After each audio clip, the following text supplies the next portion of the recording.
Mm. This is a cow. Mm. Hey, cowie, cowie, cowie. Hey, cowie, cowie, cowie. Cow in head gate. Locked in, secured, and ready to go.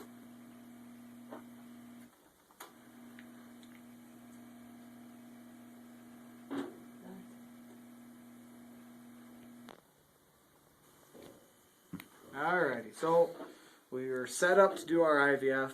We have our cow in the chute. Before we're ready to actually start working on her, we need to inject lidocaine into her tail head, which will numb her tail head, cause less irritation to the cow as well as to your arm. The way you do that is you find the soft spot in between the vertebrae, inject down in there, go to just above the bone, and then inject your lidocaine.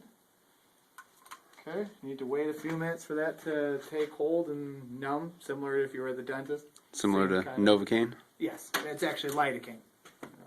So what we have here is we have our cow that we're going to IVF.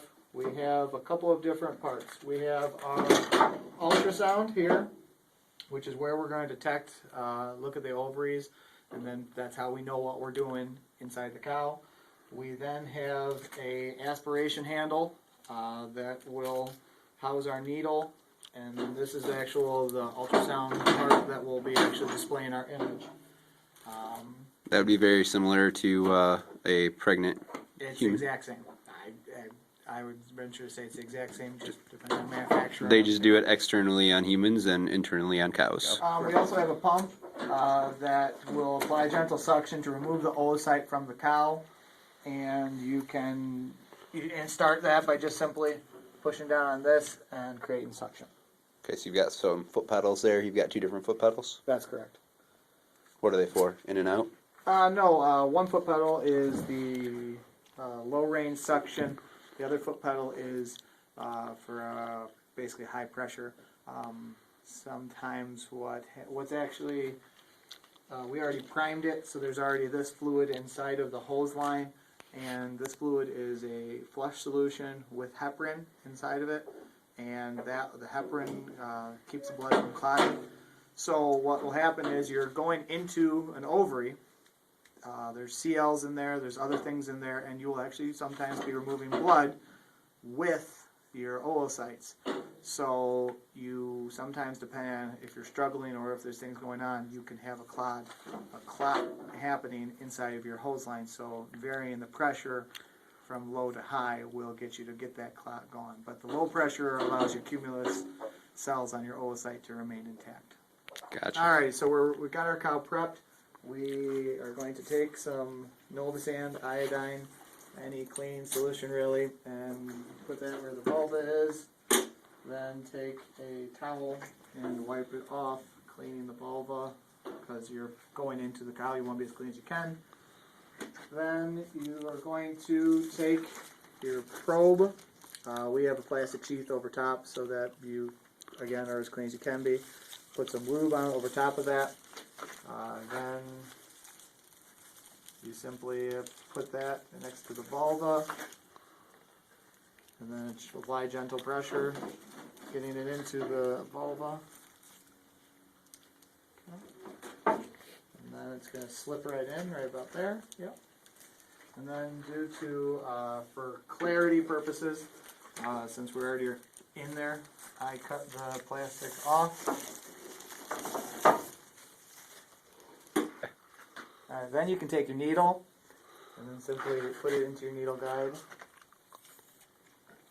Okay. Alright, now we're ready to actually do the aspirating. We're set up. Now aspirating is where you're going to take your ultrasound, butt it up to the ovary, detect a follicle, which is a fluid-filled, which will appear as a fluid-filled object, dark fluid-filled object in the ovary.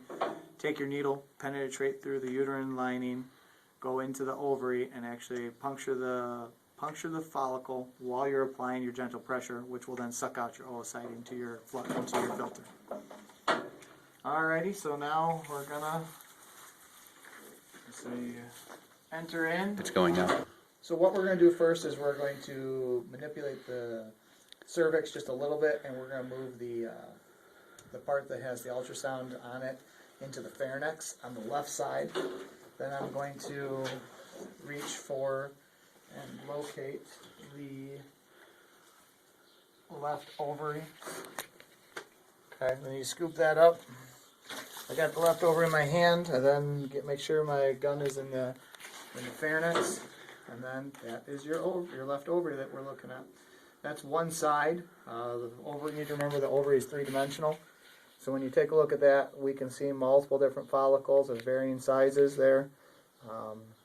When it comes to IVF, the smaller sized ones are sometimes considered more fruitful. The larger ones can be cystic follicle or cysts or various other types of follicles. So what we're going to do is we're going to start to aspirate them. So you can actually see follicles in there somewhere? So if you look at, hold on a second. So if you look at this line right there, that denotes the ovary. That right there, this circle, is the ovary. It's being butted up against your ultrasound, which is right there. Then you have, this is a follicle, this is a follicle, that's a follicle. But these are smaller ones, you can see. And as you change your movement, I'm moving my hand slightly, you can see the size and the shape of them changes. Well, it's not changing, but your vision or your field of view on them does change. So it's going to change a little bit. So what I'm going to do is I'm going to take, and the needle will come in right here. The needle will be right here. I'm going to line them up one at a time, then puncture them and press down on the foot pedal at the same time. So this large one will soon be going by.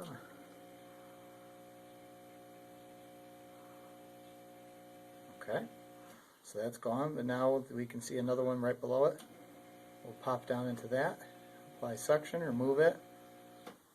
You can see these little ones down here. They are sometimes more difficult to get, especially when your cow moves on you.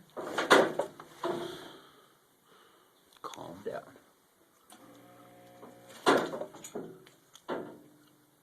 Are you exceptionally good at vacuuming? Only oocytes. But you can see when you go into them, they disappear, and that's a good thing. Sometimes, for example, let me see if I can find one to. You can see that they're kind of gray there. Then you can see some dark mass behind it, and it's kind of hazy. If I poke into that, I won't be able to aspirate it out. It won't, because it's not really, because the ovary is three-dimensional, it's not going to be in the right spot, so to speak. So we did about 3 or 4 oocytes there. We're going to actually flip the ovary back over to the opposite side, and we're going to gain a field of vision on the other sides of the ovary. So then I'm going to this is the opposite side of the ovary. We're going to start again. I'm going to try and get that one on the upper right.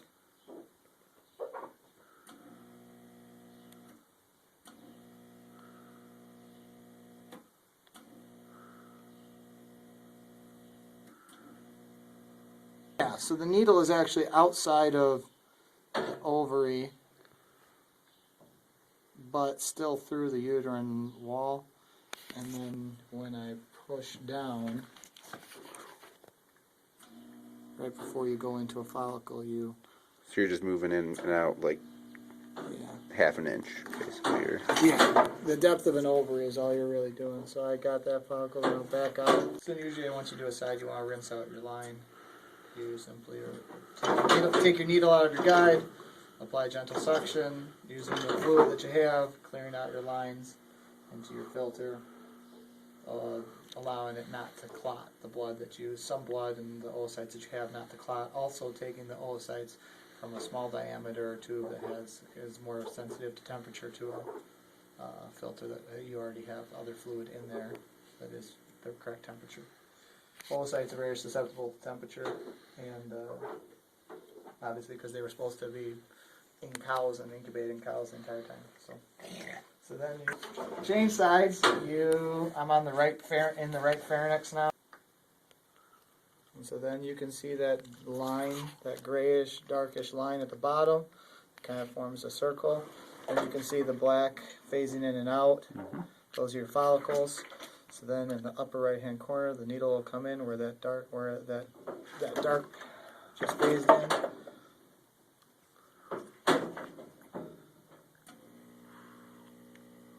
So it just got a oocyte. There's the needle right there. Got it there. You go over here. Got that there. So we just got 3, but then all of a sudden you see this one up there. That's actually where that's moving right there. That's actually probably one you already had gotten, and it's probably filled back up with blood.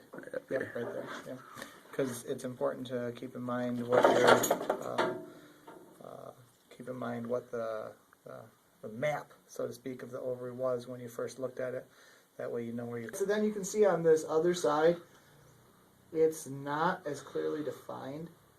There might be one in the middle there, might be one at the bottom, but they're not really perfectly circular. They're kind of phasing in and out. So what you do is you just come down and you take a stab at them and see if you can get them. And then that's actually probably that for that cow. And so in total for that cow, we had, let's see, what do we have? About 4 to 5 on the left side, and probably about 4 on, probably about 3 probably on the right side. And in general, on an aspiration, if you stimulated your cow with FSH, you'd be looking to get probably about 10 to 15 oocytes. This cow was in that 7 to 8 range, which is normal for a cow that has not been given any shots previous to this. This is just a cull cow that is not being currently bred. Yeah, well. So the end result is, so basically it's a filter there. You're not allowing any fluid to come in. Our right there is where our fluid came in through, and we applied suction right there. And in this is the heparin to keep the blood from coagulating, fluid that keeps the flush solution, which is going to have some antibacterial properties, and then also your oocytes hopefully are in there. So then you would take this into your lab or a lab, and then you would search them, isolate them, put them in a media to grow and develop. Okay.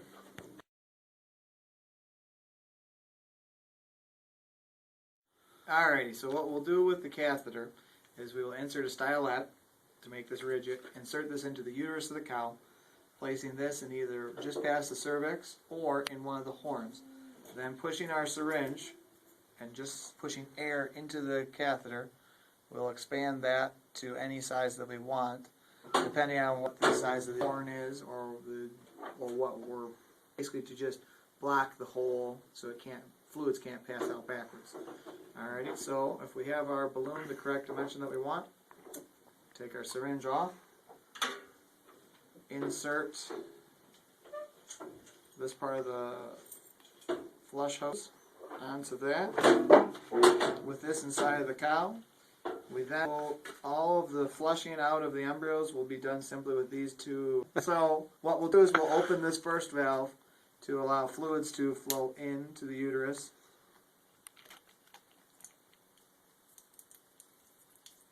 Okay, and then what you would do is you would actually apply pressure. There you go. So you would be allowing the fluids to flow into the uterus. When you fill the uterus with your hand, and when you have it tight enough due to the pressure of the water, you kink this off to stop your flow in. Then what you would do is you would open this, allowing your flow downwards. You'll see that it's going to flow downwards, and then from there we would flow into our filter. And so what we're doing then is having our fluids run in and down. So what will happen if you open up all of your valves is you will actually see the fluids running in and down and through there, and then down through the bottom. And what will happen is your embryos will get caught in the filter, the fluids will drain out, and then when you're done doing you'll simply kink off everything, uncap your filter, and then in there is your embryos. Take your filter to your wash dish, or to your microscope, search, isolate them, and then transfer them or freeze them.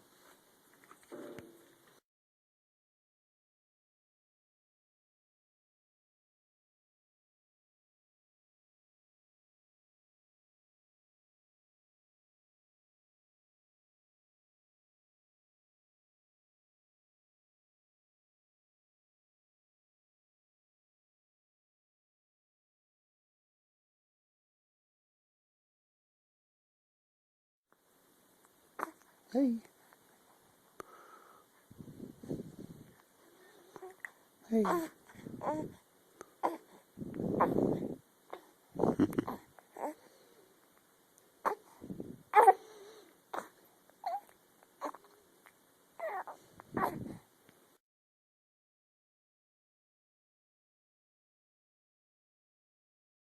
want you to put this on YouTube. Can you delete it? I once can you make put it on? private. Can you? Good. So, all right. So then you. Are we going? Yeah, you're. All right. It's like a milkshake. Yeah. So, alrighty. So we have our catheter, and we would stick our stylet in it. We would enter it into the uterus of the cow. Alrighty. So we have our catheter. We would insert our stylet here. Insert this into the uterus of the cow. Wow. Bad performer. Controls valves. Yeah. Stoppy thingies. They just kink it, right? Yeah. Pinch it off. These two pinchers.